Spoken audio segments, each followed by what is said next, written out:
Good morning, everyone. Just starting to let people in now. Good morning, everyone. Apologies, we're a couple minutes late. We've had some technical difficulties this morning, but it seems to be okay now. So I think we might get started for time. Um, so welcome, everyone, and this session will be recorded. So if you don't want your face shown in the recording, please feel free to turn your camera off. Probably about maybe 5 of them, 5 or 6. Yeah. So because a few of the And also we might want to put people on mute. Thank you if you're not already on mute yourself. Good morning, everyone. We're just letting people in the lobby now. So thank you all for joining us and sending a warm welcome here with everyone today. And thank you for joining us for this Research Evaluation Network webinar. So the theme of the webinar today is communicating purpose and impact with data. Today is the last of our 3-part webinar series held over the month of September on data visualization for community service organisations. So for those who may have missed the first 2 sessions, I'll share the recording in the chat pane now with you so you can watch them back at a later time. So just put it in the chat here for you now. So we're a large group today with over 250 registrations, but I appreciate it is a Monday morning, so thank you all for joining us. So just a couple of housekeeping rules to begin with. By default, you will be on mute, but your camera will be turned on. This session will be recorded, so if you don't want your face shown in the recording, please feel free to turn your camera off. If during Q&A you'd like to ask a question, you can write the question in the chat. And there's a Q&A function as well, but I would just suggest using the chat today. The other option is you can put your hand up using your raise your hand emoji, and then you take yourself off mute to ask the question. And if we do run out of time today, we can follow up with you individually. Just pop your question in the chat pane. So for the agenda, I'm going to give a 5-minute introduction, an overview of the network. And today we are really lucky to have 2 guest speakers with us here. Penny Dorsch, Project Manager and Researcher from the Australian Council of Social Service, leading work on the UNSW ACOS Poverty and Inequality Partnership. And Carmel Hugh, Brisbane Zero Systems Change Lead, who will unpack the role and usefulness of data for systems change to prevent, reduce and end homelessness in Brisbane. So these 2 presentations tie really well with our data visualization theme for the month, looking at ways we can present and visualize data and communicate about data through storytelling. So their respective pieces of work are really commendable, and it's really exciting to showcase the work of Brisbane Zero and ACOS UNSW partnership, and really hear how they're communicating purpose and impact through data and how that feeds into research and policy and systems change at the national and local level. So there will be some time for some Q&A at the end after our guest speaker's presentation, and I will highlight some of the upcoming opportunities that you may like to get involved with.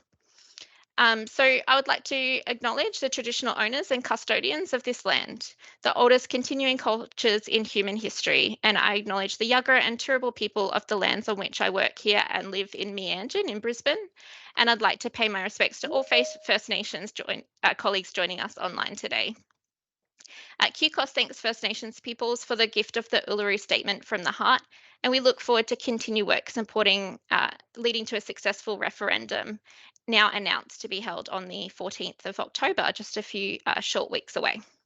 So QCOS welcomes the invitation to walk with our First Nations people in a movement of the Australian people for a better future. For those online, please feel free to acknowledge country where you are today through the chat function as well. So my name is Amy Dellett, and I'm the Data and Reporting Analyst in the Research and Policy team at QCOS, and I coordinate these Research and Evaluation Network webinars in our online forum.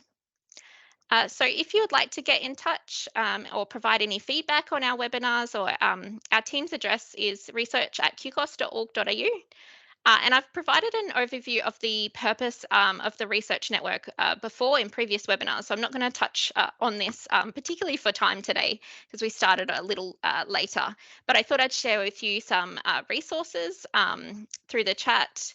And so these are on the Research and Evaluation Resources Hub and how you can email and connect with us.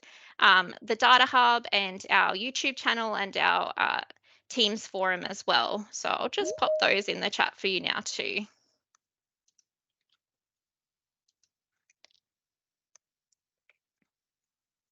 So like I said, I'm just going to skip over these slides for time purposes today.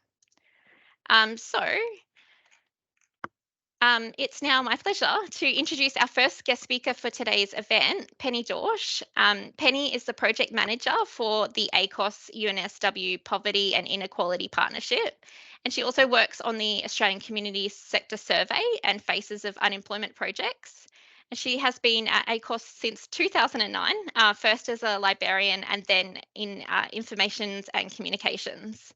So Penny has had previous roles at the National Parks Association, at Fairfax Media and various publishing companies, and she holds a Masters of Information Management, along with a Bachelor of Arts Honours and Diploma of Design. So at the end of both of our speakers, like I mentioned, we'll have some time for Q&A, and I will hand it over to Penny. Thank you so much for joining. Did you want to share your screen? Sure. Stop sharing mine here. I'll just start my slideshow.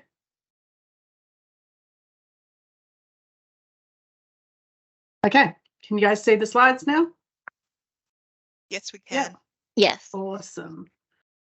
Okay, so as Amy said, I am the project manager for ACOS for the Poverty and Inequality Partnership that we run with UNSW. And I'd just like to take this opportunity to acknowledge the traditional owners of the land on which I'm working today, who are the Wongal and Gadigal people of the Eora Nation in Sydney. I will start off with just a kind of overview of the Poverty and Inequality Partnership. This is a partnership that we designed for research and impact, pairing the research capacity and reputation of UNSW with the advocacy and policy ability of ACOS. We do core research into income poverty and income and wealth inequality. We look at the current situation in terms of poverty and inequality, who impacts, what the trends are, what the drivers are, and what the policy solutions are. And then we build on this with research into other measures of poverty, which looks at living standards, deprivation, results of poverty and inequality, such as housing and health inequities, direct experiences of poverty, and also spatial and locational analysis. I thought this was a cool image because this shows you the very first of our poverty reports way back in 2010. And then the right-hand side shows you the latest report, which was Poverty in Australia 2023, who is affected. So the seeds of this partnership were sown way back in 2010 when we decided we wanted to find out exactly how many people were experiencing poverty. At that stage, there was minimal research into poverty in Australia, and there is also, to this date, no accepted national definition of poverty in Australia. So what we did was we decided to write up a report to try and work this out, and we hired the Social Policy Research Centre at UNSW to do the data analysis for that research using statistics from the ABS Survey of Income and Housing. This worked so well, and the poverty reports that we started to write sort of became the accepted definition, I guess, and the accepted research base for poverty in Australia. So we decided to turn it into a proper research partnership, and that's how it kind of started. And since the partnership started, we've published 20 reports, and it will be this coming Wednesday, 21 reports when our Inequality in Australia report comes out. So the goals of the partnership, I've split it into two phases because we're currently in our second phase. So the first phase we signed on together for 5 years. Second phase, same thing. First phase, we wanted to expand the existing research base, which wasn't very much. to examine more detailed aspects and broader profiles of poverty and inequality in Australia, and explore the adverse social outcomes associated with poverty and inequality in areas such as health, housing, education, locational inequities, as well as human capital formation. We wanted to develop evidence-based policy solutions covering economic and social policy, and we wanted to inform and engage people from all walks of life, from the kind of policymaker end to the kind of school student end. In phase 2, we are aiming to deepen the focus on people directly affected by poverty. So we've not only developed a new research stream on the lived experience of poverty, but we've also changed our governance arrangements for the partnership to increase the participation of people directly affected. We've also planning on developing new research initiatives to address evidence gaps, including on the nature and extent of income poverty amongst different communities. We're looking currently at First Nations communities. We want to develop a new stream of research on material deprivation, and we want to develop a new research project on community attitudes to poverty and inequality. We're hoping to publish the first of those reports in Anti-Poverty Week this year, and also to expand the reach of the research of the project research through short courses aimed at government and corporate representatives that will be run through UNSW. The way the partnership works is that for the core reports, the Social Policy Research Centre at UNSW provides the research and data analysis, while ACOS writes up those reports.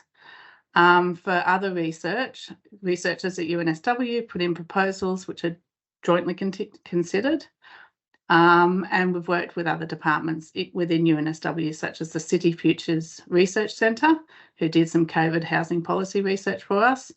There's the Department of Built Environment, which did some spatial research, and the Department of Health, which did some health inequality research for us. ACOS then uses that research for our policy and advocacy efforts, primarily in our Raise the Rate campaign. And because we work with people directly affected by poverty within that campaign and kind of as a whole, we've also brought in the lived expertise as much as possible. As we started off with just kind of including the stories of people directly affected in the reports themselves and on the website. But now we've expanded that, as I said previously, to include people directly affected within the governance structures of the partnership, and also as kind of we have a way of liaising with people directly affected when we start a report process, so that they're kind of involved in every single step along the way. Our intellectual property for the research is held by the creator of the content.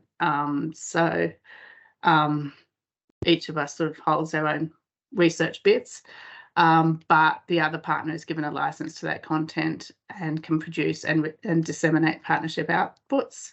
Copyright is held jointly by ACOS and UNSW as tenants in common, and we don't charge a copyright fee for any of our research, so everything that we produce is given free to whoever needs it. One of the biggest things that we had to do when we first started the partnership was to create a website for the partnership. So this is the website. I'm just going to see if I can stop the slide sharing and actually show you the website live. So I'm going to give that a go. I am not used to doing this. I'm hoping if I press escape, I can get out of it. Yeah, there we go. Okay, so here we go. Can you guys now see the website live? Yep, so this is it. Hang on, I'll see if I can make it a bit bigger.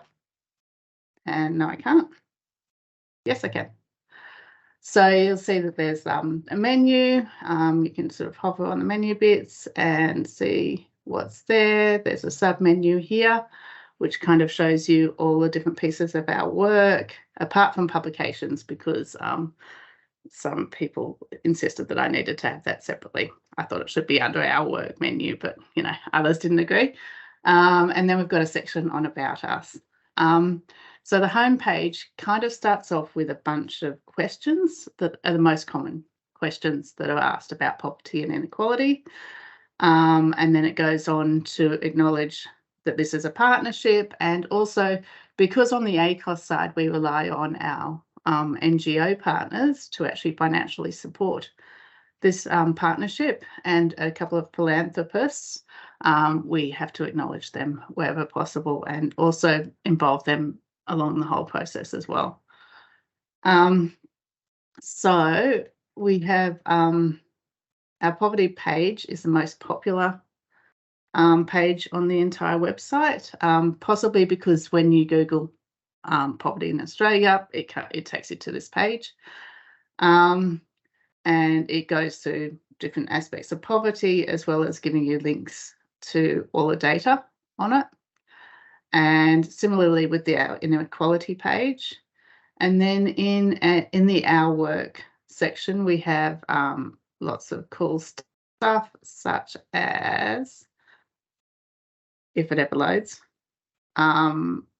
interactive maps on income support payments during COVID-19. So you can just pick a section and see how many people were eligible for receiving the coronavirus supplement payments in September 2021 and at various other dates, and then how much that changed in between various dates. So kind of showing you how many people were receiving income support payments, and then how that changed over the COVID lockdown periods as people started to lose their jobs and claim income support payments. The other very cool thing that we have is, just go back to the home page, and we've got an income calculator, which has just been updated. And you can actually put in your personal income and your household income and find out where you sit in the household, in the income stakes in Australia. So I'm putting in what I would like to be earning and what I would like my household income to be earning. That's $1 million, isn't it? And it'll tell me that I am actually right up the top of the income scale in Australia, because I am earning so much. If only that were the case. So that is the website itself, and I'm going to go back to my slideshow now. Can't slide. There. So one of the problems that we had with the creation of this website was how to actually get a couple of reports and put them into a format that we could actually then use on the website. So one of the key things that we wanted to do was to actually make it so that you could actually view each one of our charts separately, each one of our graphs separately, and we wanted to make those graphs interactive if possible. So we ended up dividing the reports into two main topics, of course, poverty and inequality. And then when the pandemic began, we created a third main topic area, which was COVID-19. And then within those categories, we made 5 subcategories, which were headline charts, who is affected, how it has changed, housing and homelessness, and how does Australia compare. Around the same time as this, we also decided that we would split each of the actual published reports into 2. So rather than having one really, really big report, we now have 2 reports each time, which actually turned out to be just as big anyways. And these reports are called Overview and Who is Affected. So the data for the main poverty and inequality reports comes from the ABS Survey of Income and Housing, as I mentioned earlier. This presents a whole heap of issues, which means because we're reliant on the ABS to provide the data, and they do so when they have the capacity to do so, and it's not very regular. It was regular. It was almost regular before COVID, but since COVID, it's just become a bit of a irregular data drop. So we've had to kind of push out the publication dates of our core reports as the data gets pushed back. This has also meant that the data we are now publishing is getting older and older. So with the report that's coming out the day after tomorrow, we're looking at data from 2019 to 20, which is just, it's going to include a lot of the COVID effects. And we're also, sorry, I'll start that bit again. Because of that, we've actually had to look at another data source from the ABS, which is the Australian National Accounts, to try and get the data that we need to be able to inform the report. The UNSW researchers take something called the confidentialised unit record files from the ABS. These are files that are only available to people who've been assessed to be able to look at them, although organisations such as universities kind of automatically have that access. But individuals have to be assessed individually, as it's fundamental to the trust the Australian public has in the ABS, such as that is. The income is collected in current form, i.e. that is the week before the survey, and also in annual form. But the estimates that we use are the current income form. And there's been a couple of issues, such as the ABS changing their definition of income, which they did in 2007, which means that up until 2007, you've got sort of one definition, and then from then on, you've got a different definition being used to record income. So the second definition is actually better. It includes things like bonuses, termination payments, and irregular overtime payments, and so on, rather than just your regular income. But it also means that we can't just have sort of one trend line from, say, 2000 to 2023 because of this break in the data. So we kind of end up having one line that shows you the data up until. So what we've ended up doing is having two lines for each of these charts, and then the bottom line is the old definition, which we can actually continue using, and then the top line gives you the definition from 2007 onwards. This is an example of how we actually get the data. So you'll see that you've got the UNSW data sheet. It's got 4 different definitions of poverty here, and then a bunch of figures. We use definition 4, which excludes a couple of things. These are households who report 0 or negative disposable incomes, and all self-employed households. And the reason that they're excluded is because of the difficulty for self-employed in distinguishing between personal and business incomes, and the presence of households able to finance current living standards by drawing down on business assets. We also exclude housing costs from our calculation of poverty. So that's what we use is disposable income minus those housing costs. This is done to take account of the wide variety of housing costs faced. For example, homeowners who've paid off their mortgage typically have much lower housing costs and therefore heap more money that they can use for other stuff, compared with people who are paying off a mortgage or who are paying rent. So excluding the housing cost means that we can better compare people's incomes. It's more kind of base level comparison. We use a program called Infogram to actually take the data and put it into a format that we can use, that then speaks to the website and also gives us the charts that we can use for the reports themselves. So this is sorry, I'm just going to go back. This is a chart, which is the rate of poverty by gender. So you're looking at women and men, and within each of these categories. And it also shows it by the 50% of median income poverty line and the 60% of median income poverty line. So I'm going to break from my slideshow again and show this to you live on the website because it's much cooler.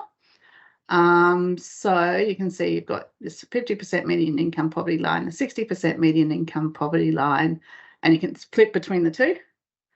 You can see it's a bit quite a lot higher, the 60% median income poverty line. But you can also isolate bits that you want to isolate. So we can isolate, say, okay, maybe not on this graph, but on other graphs, you can isolate bits that you want to, and you can also hover over things to find out the data.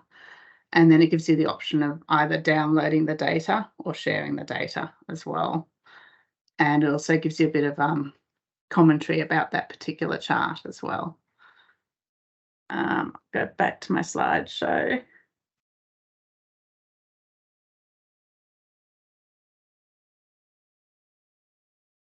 Go. I'll move on to the next example. So this one is one of the charts from our upcoming report, which is Inequality in Australia 2023 overview. And as I said, it'll be out this Wednesday. And this shows you how we build on the charts. So we've got the original charts that we put in our website when we first built it, which shows 2015 to 16 data. And then we've built on that with the 2017 to 18 data and now the 2019 to 20 data. So I'm going to break from the web page, from the presentation again, and show this to you on the website, because again, much more exciting. So you can see that we can flick here between the different years, and we can see what the actual income was per week for each of the income quintiles, and then also for the lowest 10% and the lowest 5%. So looking at this, we can say, well, in 2015 to 16, people in the lowest 5% had on average $436 a week to live on. And in 2019 to 20, it's actually gone down. Wow. Which is pretty reflective of the times we live in. So we can also hover over bits and check exactly what the data is saying. And again, we can download the data or share it, and we've got the commentary there for that chart.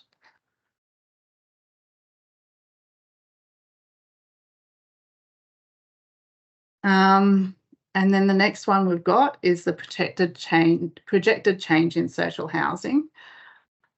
This one's an interesting one because it came from not the Social Policy Research Centre, but from City Futures in one of their COVID housing reports. It's what they did to get this data was they actually surveyed each of the state and territory governments to try and find out what they were planning on building in terms of social housing over the next few years. And they got great responses from some governments and no responses from other governments, and had to try and find the data out in other ways, which may have been reflected in this chart. I don't know. So what we've got here is what the chart looks like in Infogram, and then what it looks like on the website. And I'll show you now what it looks like in Infogram, which I've got open on another browser. Here we go. And so this is what the chart looks like in Infogram. And if we go over here, you can see that we've got the option to change the type of chart we're looking at. So I can make it into a bar chart instead, and it does that almost instantaneously. We can change the properties of that chart, so we can choose to show the values, not show the values, and so on. and the colour and the fonts and the format of the data and so on. And then we've got options to download the chart in various different formats, which make it pretty easy to use. I'm just going to return it to what it used to be. Just in the interest of time, Penny, we might just take 1 or 2 more minutes if that's okay. Yep. Sorry, I did not get the chance to test this presentation because my computer died. So that's my excuse for being over time. That's okay. We started over time. All good. Oh, yeah, that's true too. It's not on me. Okay, I'm going to go back to my slide, to my presentation then. And oops, fail miserably at doing so. So I just wanted to show you, this is what the bottom of one of the web pages looks like. It gives you the related resources. This is the, sorry, and then I'll go on to the analytics section, or how we measure the impact of the resources. So this is the infogram analytics. There's various different sorts of analytics we can use. We can use the Google Analytics, but this is this one I found interesting because it shows you like all the charts separate from the web page. So occasionally we get the charts being reproduced in newspapers and stuff like that, as well as people sharing them on Facebook and Instagram and so on. So it's got a bit more of a reach than just our web pages. This is the analytics over the past month. So it looks like the charts have been viewed 118 times over the past month. This is the analytics for that particular graph, the one on social housing. And it shows you the on-screen rate, which is how many times it's fully loaded on screen, and then the interaction rate, which is the hovers and the, just clicking on one bit of the chart and so on. And then this is the analytics for the rate of poverty by gender, which is hasn't been looked at quite as much, but it's been shared more often. And then going on to the impact of the data. This is the Community Affairs References Committee, their interim report into the extent and nature of poverty in Australia. I've picked 3 pages from that report. The first is the very first page of the report, the executive summary. Actually, no, it's the second page because the first page was the one and only recommendation from the report. It shows you that the very first thing that they did was reference the work of the partnership after they did a quote from somebody directly affected. And then throughout their this report, they're constantly mentioning the work of the partnership. And then this, I thought I'd add, it's an example of the kind of direct engagement that started as a result of the partnership's work. We get a lot of emails from little school students wanting to know more about poverty and so on. So this one is from Christy and Ariel from Year 6 and wanting to know more about poverty in Australia and how they can help. And that, I think, is it. So there we go. Thank you, everyone. Wonderful. Thank you so much. Thanks, Penny. Yeah, I think we will leave questions to the end, but have a think about definitely pop any questions in the chat if you'd like to ask something, and we'll address it at the end of the webinar. But yeah, we really appreciate your time. I'll just share my screen again just to introduce Carmel, which is our next guest speaker.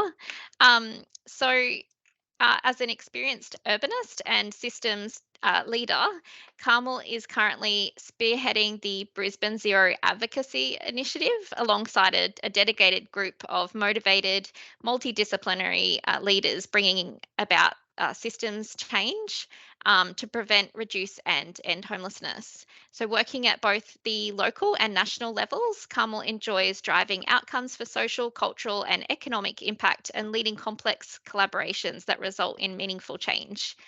So I think we'll have, just on 20 minutes, if you're okay. Carmel, I'll hand it over to you and stop sharing my screen. We'll see how you go if you can share your screen. Hello, everybody. I will share my screen now. Oh dear, hold on for a sec. Sorry. We can see We the can see the presentation. screen. You can see the preso? Yeah. Oh, okay. I'm better than I thought I was. Just let me know when you'd Um, like to play the video. Yeah, I will. Okay, and thanks, Penny. And I'd also like to acknowledge the Yagara and Turrbal people on the lands of which I'm working and my home is based, and acknowledge anybody in the audience today that identifies as a First Nations person. And I'm recognising that the referendum process can be distressing for people, but hopefully the best outcome occurs.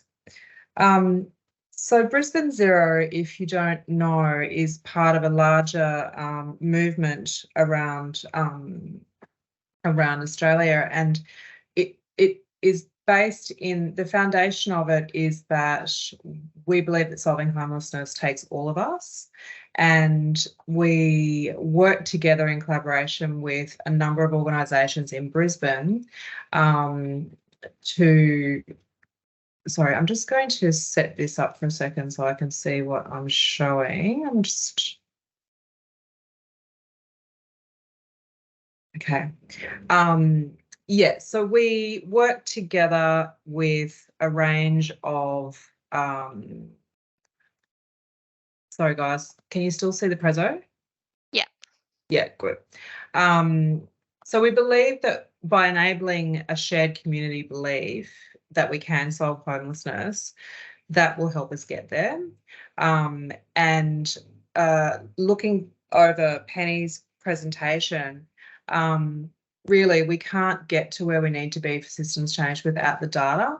But the attitude that we take with data and systems change is that data is the journey, it's not the destination, and we try to put the humans at the middle of the data that we collect, so it's both telling the quantitative story and the qualitative story. So this is a little video that Amy's about to hit play on, which we've created based on the data for families in the last 12 months. Hit it, Amy. I believe Marie is going to play it.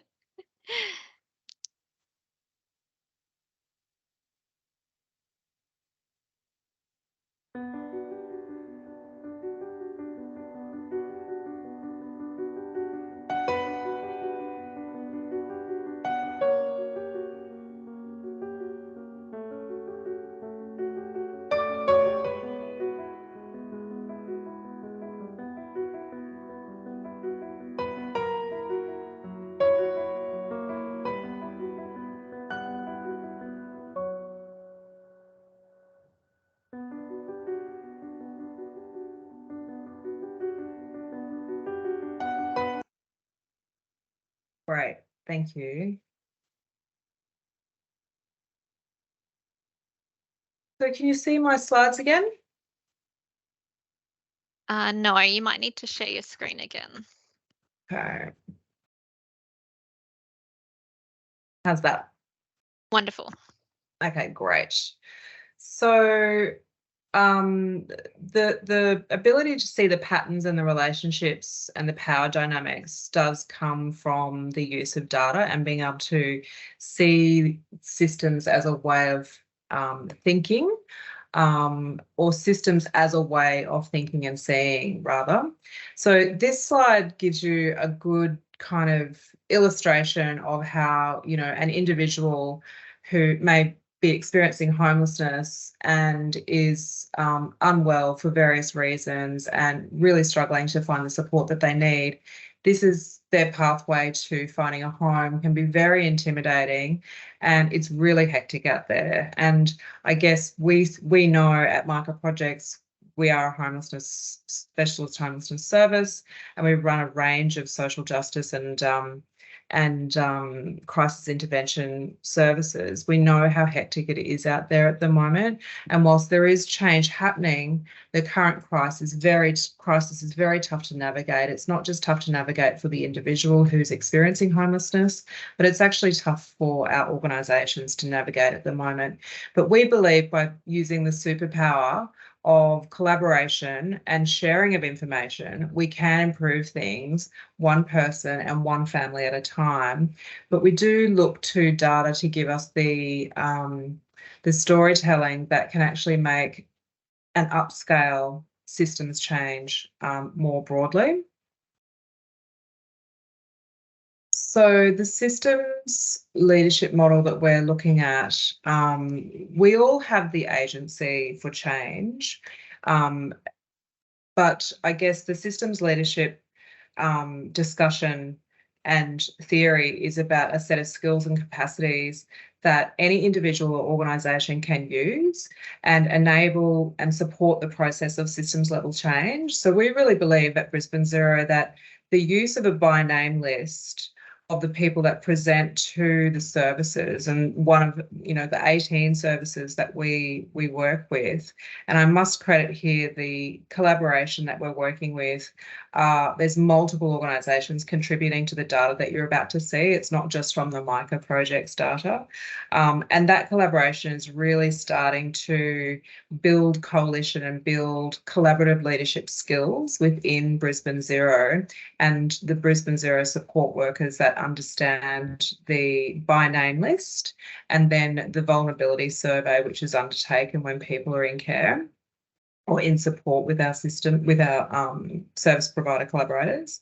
So when we look at a systems leadership model, we tend to see ourselves working in the core of it, in the middle here. So you've got the community, coalition building and advocacy, so really making the community aware of the actual problem and the human face, like our little video there that has been really helpful to really explain to people that it's actually diverse populations that are experiencing and falling into homelessness at the moment. It's not the profile that one may have thought of years ago. It's actually right now impacting women and children and families and individuals right across our population base.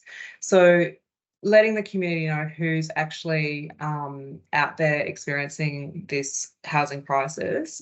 And then the collaborative leadership skills, as I said before, with the support workers who are individually advocating individually for participants, knowing those problems that they're trying to solve on an hourly, daily, weekly basis, that information coming into the systems leadership discussions can help us find new problems, new solutions for the complex systems that we're working within.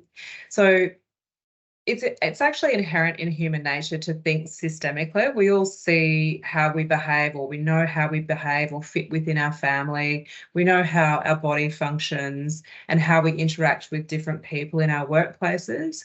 But recognising the day-to-day activities and the experiences of what lies below the sort of the work that we're doing is where the ability to see the patterns and relationships, and like I said before, the power dynamics, they're the things that help us make that, they're the things that make the systems around us, but they're also the things that may need to be tweaked and changed to solve problems for people in this time. So as I said before, data is the journey, it's not the destination. And this is on our website, and it shows you the count of individuals that are on the by name list. So this is not everybody that's presented to the Brisbane Zero Collective, but it is counting the people who give consent for their name to be on the register. So we can see that between Jan and June this year, 1,198 individuals and families have presented to the by name list, and of those, only 201 until the end of June have been able to be permanently housed. So you can see the scale of the problem that we're looking at, and the way that we're using the by name list helps us to understand fundamentally who is coming into homelessness and what does it take to get them out of homelessness into permanent housing. The Advanced to Zero framework is used across most states of Australia and is changing the way that we look at tackling the problem of homelessness, but we can't do it without systems advocacy, and that takes both the qualitative and the quantitative storytelling for us to get the cut through. So how do we make people and the problems and the solutions more visible for those that can influence the change that we need? We have a data dashboard, which is a collection of the by name list and the people who give consent to their vulnerability survey being exposed. It's all de-identified data, but it really helps, as you can see there, the level of acuity in the red ring, the red donut ring at the left bottom. You know, that's slightly older data for individuals. That's 73%. Families, the latest snapshots data that will be published soon, we see families at 81% of high acuity through this survey process. So it really does help us discuss need, talk to the types of housing that aren't existing in our system as we see them now. The other type of work that we do is looking at the services mapping. So whilst this is an advocacy tool that we're using, it's not necessarily derived from Brisbane Zero data collection, but it is derived from our collaborators, like knowing what our collaborators are doing out there in the ecosystem and seeing the humans at the core of that ecosystem and how they can interconnect with different services. By doing this, we can start to see if there's duplication. We can see where there are gaps that we can fill. We can see that what research or again, like if there's duplication, that's a duplication of resources as well. So can we collaborate with people to make it more easily accessible, etc., for that person, that young family in this instance, or the young mothers in this instance? The other thing that we, the team at Brisbane Zero, so Natalie Garth and Saad Farouk and Waylin Fan are online, and Paulina Tapia are online. We've been doing a lot of work with creating a series of journey maps to understand the participant or the human at the centre of homelessness, and the number of services that are engaged with this person to keep them safe and secure. And by taking this kind of helicopter view over a period of time, we can see when someone is housed. For example, on this slide, the square boxes at the top are when someone is housed, but something's broken when they fall back into homelessness below the line. If being housed permanently or short-term housing is where the line is, so above that is where someone's housed, whether it be in boarding house or temporarily or in permanent housing, we can see when they drop below the line, there's something there's some type of support or something not working for this particular person as they drop straight back into rough sleeping. So that gives us a bird's eye view or a helicopter view to work with our collaborators and our partners to see what supports we're missing, what gaps can we fill, to help that person get into a permanent housed, secure, safe and housed permanently situation, which at the end of the line, you can see the person that we're talking about here did access permanent housing, and I think it was an aged care facility. And whilst he still has hospital visits, which is hospital admissions, the red dots, he's stable in his home, I should say. So again, just making the issues, I touched on this just a minute ago, and just call me up, Amy, when I've only got a couple more slides to go, but just in a little bit more detail. And you can see these dashboards yourselves by going directly to the Brisbane Zero. I won't go there now, but please check out the Brisbane Zero website. Under the reduce column or menu, you can see the updated dashboards, which we have a summary of the vulnerability index, the VI-SPDAT as it's known, and we can see the demographics, the service utilisation of people and the health risk overview. So this one here, I've pulled out single mums, head of families. You can see here the vulnerability at that stage when I pulled it was to May was 73%. And like I said before, we've just completed the research on the last 12 months, the snapshot data, and that number is much higher. It's about 81% this year. If you'd like to sign up to receiving our e-news and our snapshot data as it comes in, there's an email at the end of this presentation that you can write to us on. So the way I guess we like to see the data that we use, whilst it's not holistic like Penny's data, it is snapshot data, but it does fill the gap in between the availability of timely data. So at any given point, any of our collaborators, any of our partners, any of our funding agencies can jump on and have a look at what's going on. And it really does help tell the story of the number of people that are in homelessness at the moment and their vulnerability levels, which is really the swimming lane that we're in. Is, you know, many of these people will need permanent supports around their housing or sustaining tenancies for a number of months, if not a couple of years, to stabilise and get their lives back on track. So we spoke about the service maps before. I'll just zoom past that. This is another type of journey map that the team have pulled together, which has been really helpful. It's still under progress, work in progress, this one, but we've identified at the top here the demographic and then the medical conditions that this person has and the support service that this person has needed to reach out to stay safe. And then understanding their background, and we're starting to gather testimony or case studies and actual words from the people who are experiencing this pathway in and out and all around homelessness, and really putting the human factor of their experience into our case studies and our journey maps. This person was able to be housed and is receiving ongoing supports through the supportive services. The other thing that has been really great using this data with our collaboration is that we can see the trends in certain target populations within the larger population that are experiencing homelessness.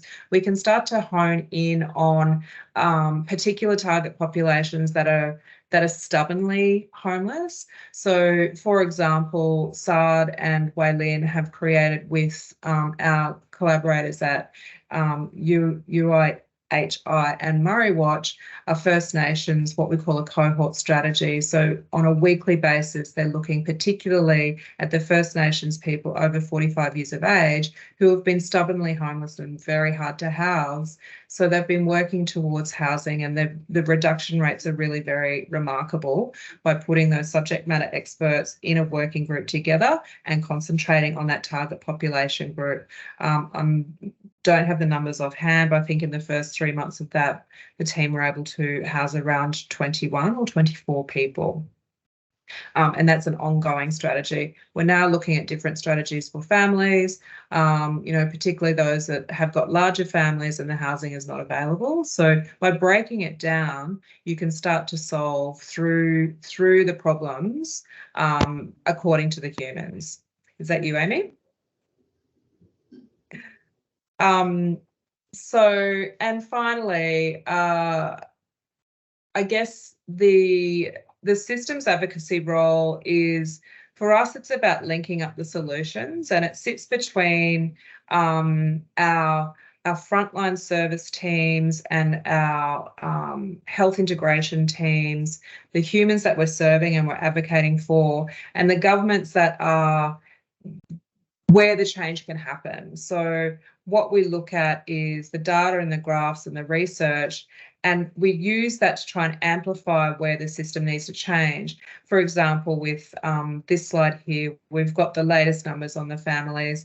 What we see is that 88% of these families are female head of household, and 78% of them are calling for support because of high acuity and needs.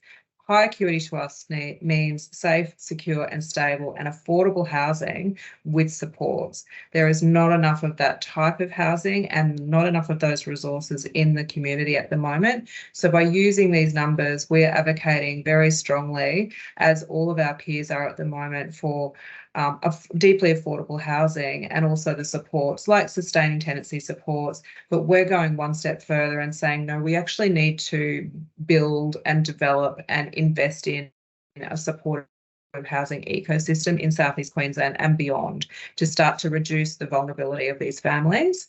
And just in, to call out, each of you have the agency for change in this situation. So we do ask for people to look at data through the lens of the human, rather than looking at data as kind of a chore to be done and a mandated tool for the government. It's actually, by getting quality data, we can start to paint the portraits of all of the people that we're trying to help. And whilst it's a complex and resource limited day that we're all working in, this can help us all to be agents of change. So solving homelessness, just to end on a couple of points, that it's a shared vision for the new housing solutions that we need. We need to be able to reimagine the systems, and that takes all of us to do it from each part of the system that we're working in, whether we're in community, whether we're advocating for the individual as a support worker, or whether we're in the government. By using the data correctly and looking at the human stories behind it, we can look at the trends and see where this system is duplicated or can be improved or is broken. And why do we do this? Why do we do this? We do this because kids like this one need to be housed, they need to be safe and secure. And we can tell by collecting the data that children who went into the Keeping Families Together supportive housing program, it was a pilot that's ongoing at the moment, those kids over 8 months doubled their school attendance time, which gives us a really, really human reason to make sure that we collect data and use it really well. We're not collecting it just for the purposes, just for no reason, just collecting data. I just really wanted to communicate to you, like Penny, that the data that we collect, we do turn into stories to hopefully make change, which means we're all agents of change in this system. So that's it from me. Thank you so much, Carmel. You're perfectly on time. I've just been monitoring the chat and I can't see any questions coming through, but if we can stay online for a couple of minutes, if anyone does have questions, please feel free to take yourself off mute and ask. I have also shared a lot of links in the chat, so feel free to go through there and explore, both of these resources further. I think these are just wonderful presentations. It's really exciting to highlight the work. And I just wanted to say a big congratulations to you both. I think it all ties really, really well in with the topics around the data visualization topic, but also then drawing in storytelling. And you've really highlighted that through the use of infogram and your reports that you're collating, the infographics and the dashboards. I think the service mapping is really great, and the journey maps. It's all really exciting work that you're doing. So yeah, congratulations to you both. We've got a thank you coming through, but yeah, the chat is very quiet today. I am aware that we are over time as well. So I think we've got some polling on the screen just to end on. And we do have a couple of points just coming up on for the Research and Evaluation Network. So I've already shared the links to register for these next events. So this is the draft plan again for the remainder of the year. There's 4 more webinars that may be of interest to the network, and they're now all online and open for registrations. So yeah, I've shared those links to register in the chat. Our next webinar is on Monday, the 9th of October at 3 p.m. and the topic's on an introduction to qualitative research methodology. And then we've got a topic planned on culturally safe evaluation and accountability in the sector. And that's Thursday, the 26th of October. On the 8th of November, we'll have a topic on evaluating collaboration and partnerships and incorporating lived experience into evaluation. So all really, really relevant topics to what we've talked about today. And then finally, Stacey is also hosting a webinar in November, which will be co-presented by Info Exchange, exploring insights from the latest digital technology in the not-for-profit sector report. And so they'll be going through specifically Queensland level data based on that survey that is now ended, and they're collating those results. And also, I am attending the Australian Evaluation Society conference on Wednesday, Thursday, and Friday this week. So if anyone is attending that, reach out, and it'd be great to see you there. So yeah, thank you everyone. Thank you so much, Carmel and Penny. I really appreciate your time. And yeah, I look forward to hearing how your work goes for the future. And if everyone can complete the polls, and we'll sign off for the day. Have a wonderful week, and we look forward to connecting again in October. Thanks Bye, to organise everyone. again. Thank Bye. you. Apologies for the technical issues at the start. It's Thanks, always Amy. fun. See you soon. Thanks. Bye. See you. Have a nice day.